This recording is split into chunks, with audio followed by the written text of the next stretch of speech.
Nah, Pak Ustadz, langsung aja Pak Ustadz. Hari ini kita pengen dengar cerita tentang Nabi Ibrahim. Kalau di agama Nasrani, Kristen Abraham. Abraham ya. Yes. Dan mungkin kita mau bahas juga perbedaannya. Apakah ini orang yang sama atau orang yang berbeda, Pak Ustadz? Oke. Baik, alhamdulillah wassalatu wassalamu ala rasulillah. Ibrahim ini kalau dalam urutan Al-Quran ya, dari 25 nabi dan rasul yang kita umat Islam dianjurkan untuk pelajari.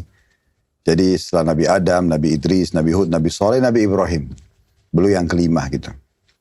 Dan memang betul di dalam agama Nasrani atau bahasa Inggris umumnya disebut Abraham. Kalau dalam bahasa Arab Ibrahim, nah, kurang lebih hampir sama. Nah, Nabi Ibrahim ini memang diberikan julukan di dalam agama Islam dengan Abul Anbiya, bapaknya semua nabi-nabi. Sama. Ya, kenapa? Karena memang setelah beliau semua keturunannya nabi-nabi dari keturunan beliau. Dari istri pertama Sarah itu ada Ishak nama anaknya. Kemudian dari istri kedua Hajar nama anaknya Ismail. Nah, Ishak sama Ismail dua-duanya nabi. Nah, setelah Nabi Ishak ini yang datang keturunan Ishak semua, Yakub, Yusuf, Ayub, Zakaria, Ilyasa, Zulkifli, kemudian Musa, Isa, Daud, Sulaiman, sampai Nabi Isa. Ini namanya dikenal dengan Nabi-Nabi Bani Israel. Bani artinya keturunan, Israel itu nama lainnya Nabi Yakub. Karena Nabi Yakub pernah melakukan perjalanan malam hari, maka diistilahkan dengan Israel. Isra itu jalan malam. Nah, nanti yang terakhir datang dari turunan Ismail itu Nabi Muhammad. Nah, ini semua keturunan satu dari Nabi Ibrahim. Nah, Nabi Ibrahim ini memang agak unik ceritanya, karena di wilayah Babilonia, Babylon itu dari kata-kata Babil yang artinya cukup banyak dialek. Karena memang di situ waktu itu pusat bisnis, pusat kota dunia lah. Karena setelah kapal Nabi Nuh terdamparnya di wilayah Irak dalam pendapat sebagian ahli sejarah. Sehingga keturunan manusia mulai berkembang dari Irak itu sendiri. Tepatnya dari kota Babilonia. Nah, di Babilonia diutus. Waktu itu ada satu raja namanya Namrud. Namrud ini dia ngaku Tuhan. Dan uniknya waktu itu karena dia sempurna secara fisik. Dia tampan, dia kekar secara fisik lah. Terus raja, pasukannya gak pernah kalah. Perekonomiannya bagus, militernya bagus gitu. Terus dia ngaku Tuhan. Masyarakat yang ada di sekitar situ dijanjikan kalau yang ada mengakui ketuhanan dia akan dikasih apa yang dia minta. Mau minta tanah, minta sapi, minta apa saja lah pada saat itu dikasih. Jadi banyak orang yang mengakui dia sebagai Tuhan. Nah, di masa itulah Allah utus Nabi Ibrahim. Sempat Namrud ini mimpi. Waktu itu dia mimpi kerajaannya dipenuhi dengan api. Ya, hancurlah kerajaan dia. Dia sempat tanya beberapa peramal di masa dia. Apa ini maksudnya? Oh, malam ini akan lahir anak laki-laki di Babilonia yang akan menghancurkan kerajaan kamu. Nah, akhirnya dia keluarkan instruksi semua anak laki-laki harus dibunuh waktu itu. Nah, ibu Nabi Ibrahim membawa Nabi Ibrahim ke hutan, lalu kemudian dibesarkanlah jauh dari pemukiman supaya tidak dibunuh oleh Namrud. Nah, setelah 40 tahun Nabi Ibrahim diutus oleh Allah untuk mendakwahi Namrud. Nah, kisahnya cukup unik sih. Nah, di antaranya Namrud ini kan mengaku sebagai Tuhan, tapi dia manusia biasa. Dia nggak bisa menemui semua orang, dia tidak bisa penuhi semua kebutuhan orang. Dia perintahkan di Babylon itu dibangun satu biara yang ditaruh patung-patung yang dikultuskan sebagai dewa. Seperti dewa hujan, dewa ini, dewa itu, di dewa-dewa. Ditaruh, dan di tengah-tengah biara itu ada patungnya Namrud. Jadi orang yang tidak bisa ke istana Namrud memohon sesuatu, dia tinggal beri sesajen di situ, baru kemudian dia bisa sampaikan hajatnya. Nah, seperti itu kurang lebih. Nah, Nabi Ibrahim ini datang ke sana, kemudian berkata pada mereka semuanya, apa yang kalian sembah ini? Ini patung-patung. Kalian yang pahat, kalian yang warnahi, bentuk mangkoknya, bentuk mulutnya, warna kalian yang pikul ke tempat yang mau disembah. Lalu kemudian kalau rusak kalian yang perbaikin. Lalu kalian panggil Tuhan dari mana? Tapi karena mereka tidak mau dengar, Nabi Ibrahim coba ke salah satu patung itu dan ada sesajen di situ, makanan, buah-buahan. Diambil satu oleh Nabi Ibrahim lalu dilempar ke wajahnya patung itu. Setelah dia berkata, wahai yang dianggap Tuhan oleh masyarakat Babilonia, aku telah mengambil makananmu. Apa kau tidak melawanku atau menghukumku? Tentu patung nggak bisa menjawab. Terus dia keliling lagi di patung kedua, patung ketiga, semuanya patung, ternyata nggak ada jawaban. Nabi Ibrahim mengatakan, lihatlah, mereka ini bukan Tuhan. Kalau kalian mengikutiku, aku akan pandu kepada kalian Tuhan yang satu yang bernama Allah. Nah, seperti itu kurang lebih. Nah, rupanya mereka tidak mau dengar itu. Nabi Ibrahim mengatakan, kalau gitu saya akan membuat tipu daya di patung-patung kalian. Waktu mereka pulang semua malam itu, Nabi Ibrahim datang bawa kampak, kemudian dihancurinlah patung-patung itu. Semua kepala patung-patung dewa itu ditaruh di tumpuhan pahanya patung Namrud. Raja mereka yang mengaku Tuhan pada saat itu. Ditaruh semua, lalu kampak itu ditaruh di tangannya patung itu. Lalu Nabi Ibrahim tinggalkan. Rupanya penjaga biara itu ngelihat itu. Dia menyaksikan. Maka dia pun akhirnya menyampaikan kepada masyarakat waktu mereka datang, ini siapa yang hancurin Tuhan-Tuhan kita? Ya, anak muda yang kemarin tuh yang bernama Ibrahim. Dalam Al-Quran digambarkan, coba panggil dia, kata masyarakat. Kita mau tanya, kenapa dia lakukan ini? Lalu Nabi Ibrahim waktu datang, ditanya, apakah kau lakukan ini pada Tuhan-Tuhan kami? Kata Ibrahim, kenapa tanya saya? Yang pegang kampak itu siapa? Tuh lihat patung itu, tanya dia kalau dia bisa bicara. Nah, dalam Al-Quran digambarkan pada saat itu mereka kembali ke diri mereka sendiri. Mereka kembali, oh iya benar ya, ini patung gak bisa ngomong gitu.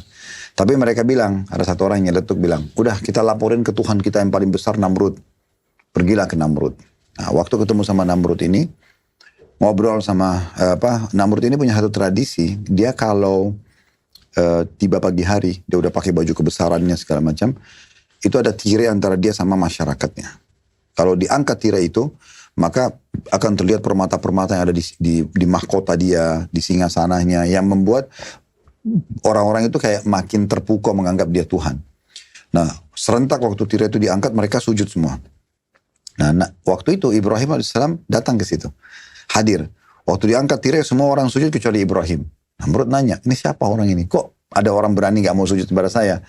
Dibilang, hei siapa kamu? Kok berani benar? Semua masyarakat itu kaget waktu Nabi Ibrahim bilang begini, hai Namrud. Waktu itu tidak pernah ada orang berani memanggil Namrud dengan namanya. Pasti hai Tuhan Namrud atau hai Raja Namrud.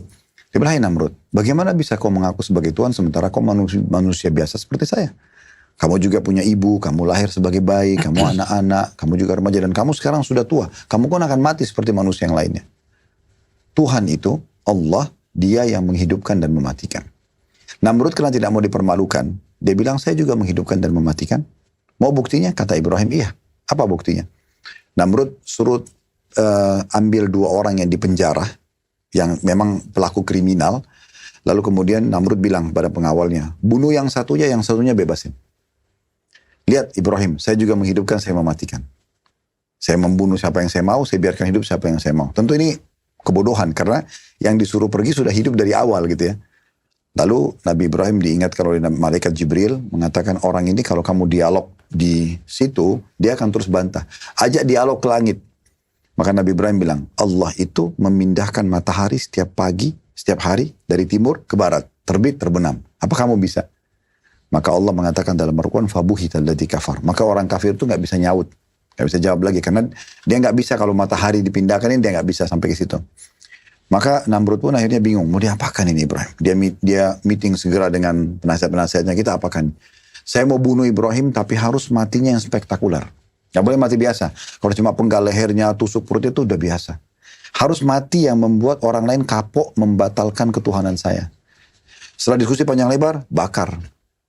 Karena kalau bakar itu, sekuat apapun dia, sebesar apapun ototnya pasti kesakitan.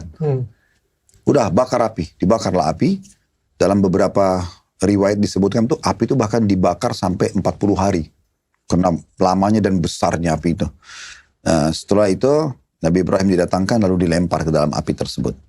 Nah, dalam Al-Quran Allah mengatakan, Qulna ya naru kuni barran wa salaman ala Ibrahim. Kami berkata kepada api itu, kata Allah, jadikanlah api dirimu dingin dan keselamatan bagi Ibrahim. Allah siapkan Nabi Ibrahim dalam api itu sendiri, air minum, ada pohon buah yang orang di luar daripada akal manusia. Sebagai mukjizat, dia selamat dari bakaran api itu.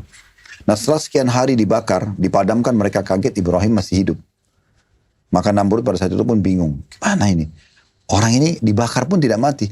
Berarti kalau dibakar tidak mati, yang lain tidak akan mempan. Kalau pedang dan yang lain tidak mungkin mempan.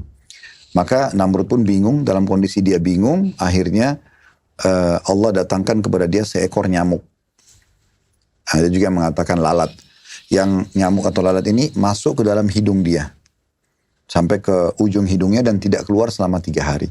Sehingga Namrud gak bisa tidur, gak bisa makan dan segala macam. Dia kesakitan, panggil-panggil pengawalnya, gak ada yang bisa bantu dia. Karena kalau seekor nyamuk mau dilawan dengan pedang, gak bisa. Tombak gak bisa.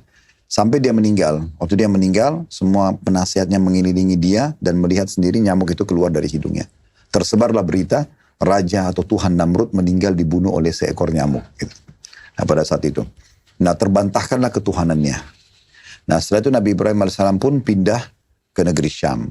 Memulai hijrah ke negeri Syam itu sekarang Palestina, Jordania, Lebanon, dan Syria. 4 negara dulu namanya Syam. Maka pindah ke negeri Syam, kemudian mulailah berdakwah di sana. Seraya membawa istrinya Sarah. Gitu.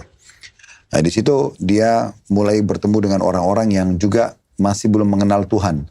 Maka Nabi Ibrahim melihat ini kayaknya perlu disampaikan nih. Gimana caranya menyampaikan kepada mereka konsep ketuhanan. Ditanya, apa yang kalian sembah? Ada yang bilang bintang, ada yang bilang matahari, ada yang bilang bulan Tuhannya gitu.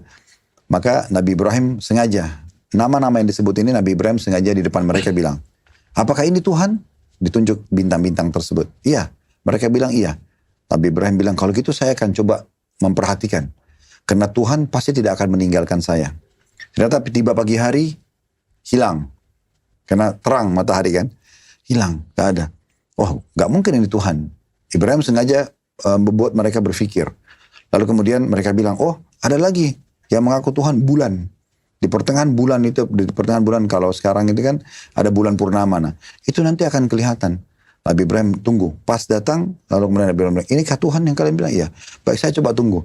Kalau dia menunggu saya, dia akan terus bersama saya akan percaya dia Tuhan. Ternyata tiba pagi hari sama, bulannya juga hilang gak kelihatan. Lalu mereka bilang yang satu lagi, ada satu kelompok lagi mengatakan, oh kami Tuhannya matahari.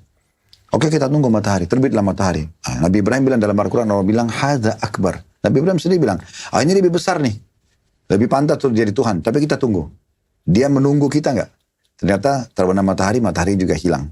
Maka dia berkata, wahai kaum, wahai manusia, sesungguhnya yang kalian sembah ini semua adalah sesuatu yang tidak bisa dianggap sebagai Tuhan. Lalu dia mulailah menyampaikan konsep tauhid atau mengesahkan Allah. Ada Tuhan, satu namanya Allah, dia esa, maka cukup menyembah kepada dia saja. Nah, itu gambaran. Tentu kalau kita ingin rentet sejarah Nabi Ibrahim itu panjang sekali. Tapi konsep dia mengenal Tuhan dari apa tadi yang kita ceritakan itu.